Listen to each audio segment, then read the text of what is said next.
அனைவருக்கும் வணக்கம். தொல்காப்பியம் தமிழில் எழுதப்பட்ட முதல் நூல், இலக்கண நூல், இப்படி எல்லாம் சொல்லிகிட்ருக்குறாங்க. இதில் என்னென்னா, வரலாற்று பிழை என்பதை யாருமே தெரிஞ்சுக்கல அப்படிங்கிறது தான் உண்மை. தொல்காப்பியம் 2000 வருடங்களுக்கு முன்பெல்லாம் எழுதப்பட்டது கிடையாது. அது ஆங்கில மொழிக்கு, அந்த ஆங்கில மொழியின் அடிப்படையில் அந்த இலக்கணங்களை தமிழில் மொழிபெயர்த்து எழுதப்பட்ட நூல் தான் தொல்காப்பியம். அதுக்கு என்ன ஆதாரம் அப்படின்னு நீங்கள் கேட்கலாம். பல ஆதாரங்கள் இருக்குது. அதை இந்த வீடியோவில் பார்க்கலாம். முதல்ல, தொல்காப்பியன் அந்த நூலை எழுதினவன் தமிழனே கிடையாது. அவன் அக்மார்க் பார்ப்பனன். இது அடிப்படையில் தெரிந்தவர்களுக்கு இது உண்மைங்கிறது புரியும். இந்த முட்டாள்தனமாக மொழி மீது பற்று வைத்து கொண்டு இருப்பவர்களுக்கு இது பற்றி என்ன சொன்னாலும் புரியாது.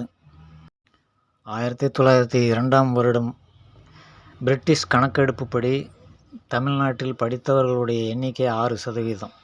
அப்படின்னா 2000 வருடங்களுக்கு முன்பு எத்தனை சதவீதம் படித்தவர்கள் இருந்திருப்பாங்க அப்படிங்கிறத, தமிழர்கள் இருந்திருப்பாங்க அப்படிங்கிறத ஒரு மனசாட்சியோட அறிவு கொண்டு சிந்தித்து பார்க்கணும்.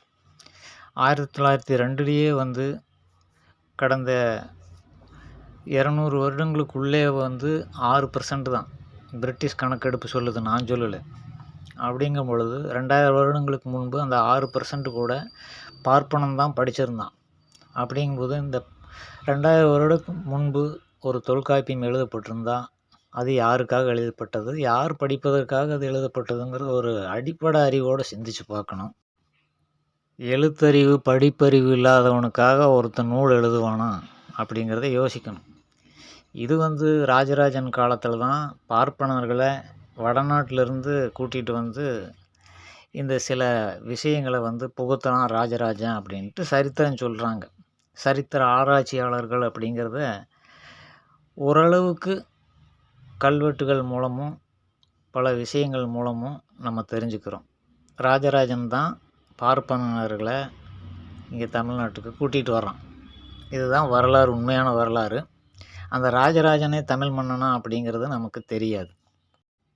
இந்த திருமால், இந்திரன் இருக்கிற இந்த வேதங்கள் இருக்கிற பெயர்களெல்லாம் தமிழ் பெயர்கள் கிடையாது. தமிழ் சார்ந்த எந்த ஒரு அடையாளமும் இந்த பெயர்களுக்கு கிடையாது. இந்திரன், திருமால், அதுபோக மகாலட்சுமி, இது போன்ற தெய்வ விஷயங்கள் எல்லாம் பார்ப்பனர்களால் உருவாக்கப்பட்டதுங்கிறது எல்லாத்துக்கும் தெரியும் வெளிப்படையாக. அப்போ ராஜராஜன் காலம் வரை பார்ப்பனன் இங்கே வராத போது 2000 வருடங்களுக்கு முன்பு திருமலை பற்றி ஒருத்தன் தமிழை எப்படி எழுத முடியும்ட்டு நம்ம அடிப்படையில் சிந்திக்கணும்.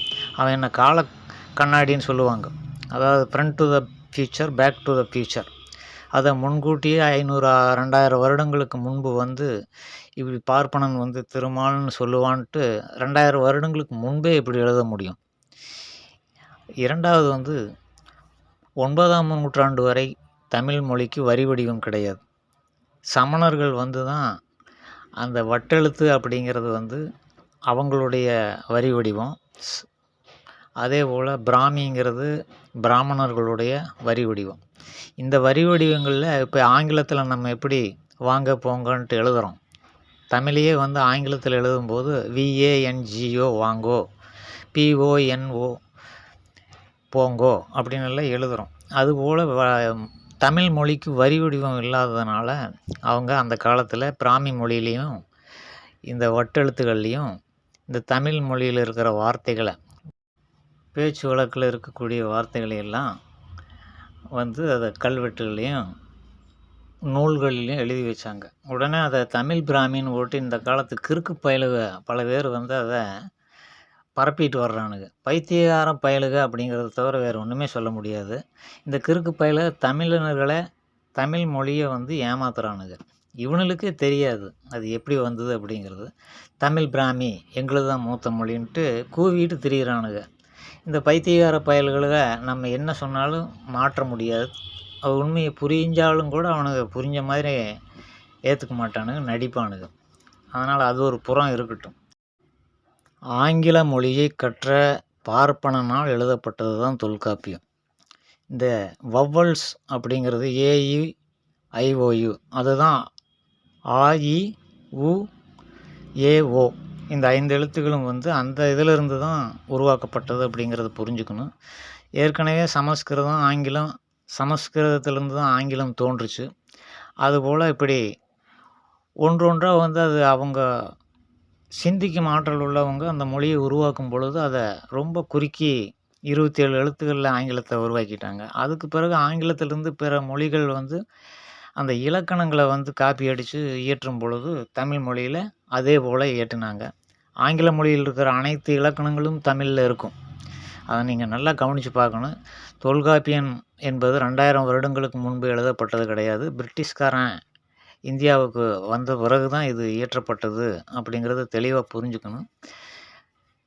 அதாவது ராஜராஜன் காலத்துக்கு பிறகு தான் இந்த தொல்காப்பியம், பலவித சங்க இலக்கிய நூல்கள்னு சொல்கிற அனைத்துமே வந்து உருவாக்கப்பட்டது. அனைத்தும் பிராமணர்களால் எழுதப்பட்டதுங்கிறத, அதாவது பார்ப்பனன் அவனால் எழுதப்பட்டதுங்கிறத வெளிப்படையான உண்மை. இது வந்து ஒத்துக்கணும்.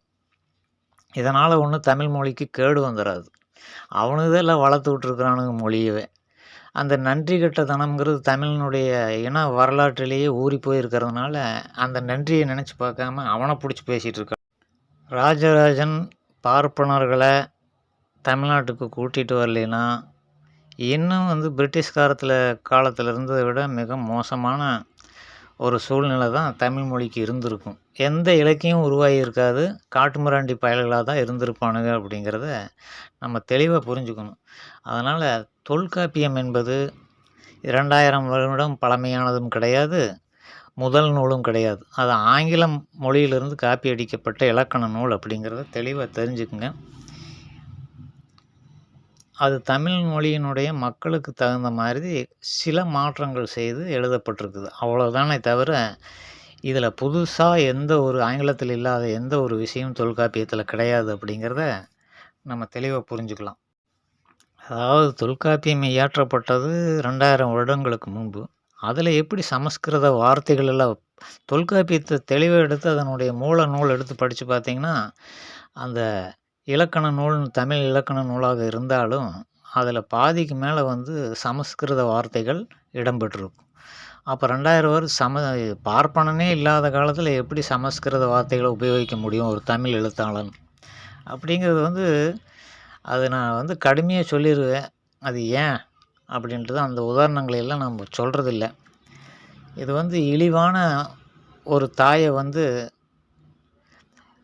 அந்த தாய்க்கு பிறந்த மகன் வந்து என்ன தான் அவங்ககிட்ட உன் தாய் பேர்பட்டவன்னு சொன்னால் நம்ப மாட்டான். என் தாய் வந்து உத்தமி பத்தனி ஊர் கூடி சொன்னாலும் நம்ப மாட்டான். ஏன்னா தாய் பாசம். அது மாதிரி மொழி பாசத்தை வச்சுக்கிட்டு இது வந்து இல்லாத உண்மையை சொன்னோம்னா அது வந்து புரியாது, இது ஏற்றுக்கவே மாட்டாங்க. அதனால் இந்த தொல்காப்பியம் என்பது தமிழனால் எழுதப்பட்ட நூலே கிடையாது. முதல்ல. இரண்டாவது 2000 வருடங்களுக்கு முன்பு எழுதப்பட்டதும் கிடையாது. அதனால் தமிழ் இலக்கிய வரலாறு என்பது மூடி மறைக்கப்பட்ட ஒரு பொய் வரலாற்றை தான் இப்போ உருவாக்கிட்டு இருக்கிறானுங்க. ஒவ்வொரு சட்டிபானையை தோண்டி எடுத்து இது 5000 வருடத்துக்கு முன்பு அப்படின்ட்டு இப்படி வந்து எங்கள் இனம்தான் முதல்ல தோன்றுது அப்படின்னு நிரூபிக்கிறதுக்காக இல்லாத பொய்களை கட்டுக்கதைகளை கிளப்பி விட்டுட்டே இருக்கிறாங்க. இன்றைக்கி வரைக்கும் அந்த அடிப்படை அறிவில்லாத செயல்களை தான் இந்த வரலாற்று ஆராய்ச்சியாளர்கள் போர்வையில் இருக்கிற தமிழர்களும் சேர்ந்துட்டு செஞ்சிட்ருக்கானுங்க. அதனால் பொய்யான ஒரு வரலாற்றை தமிழ் மக்கள் நம்பிட்டு வாழ்ந்து கொண்டிருக்கிறாங்க. இது வந்து ஏளனமாக பார்க்கக்கூடிய ஒரு விஷயந்தான். தமிழர்கள் இளித்தவாயர்கள் அப்படிங்கிறத தவிர வேறு என்ன சொல்ல முடியும்?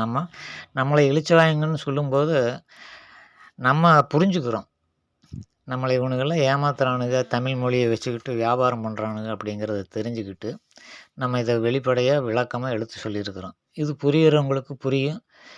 அந்த மோசமான தாய்க்கு பிறந்திருந்தா எப்படி ஒருத்தன் நம்ப மாட்டானோ அந்த மாதிரி தமிழ் மொழி பற்றுள்ளவன் இதை நம்ப மாட்டான்.